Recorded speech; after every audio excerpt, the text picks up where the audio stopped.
در دل طوفان، آنجا که آسمان از آتش میسوخت و زمین از زخم خشم زمانه میلرزید، شما ایستادید. نه با شمشیر که با آچار، نه با فریاد که با سکوت استوار. در میان جرقه های نفت و دود چراغ مقاومت را روشن نگاه داشتید. شما که در پس هر قطره نفت قطره‌ای عرق ریختید، در پس هر بشکه دلهایی پر از اراده جا گذاشتید. جنگ آتش به خانه ها می انداخت و شما در دل بیابانهای سوزان کوره های تولید را زنده نگاه داشتید. گویی با دستهای خسته تان نه فقط لوله ها که رگهای حیات میهن را به جریان می انداختید. چه کسی می داند در آن شبهای دور از خانواده، وقتی سوت باد به جای لالایی نوای خطر می‌خواند، چه رویاهایی در سر داشتید.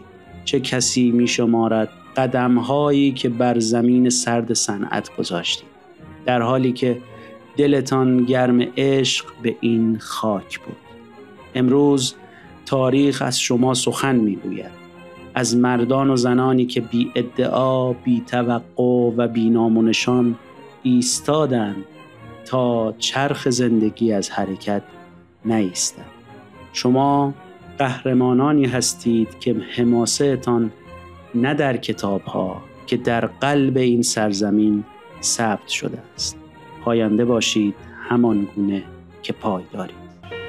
ایران با تو هم پیمان شدم زیباست، عشق تو در سینه پا برجاست، با تو فردا شکل یک رویاست. ایران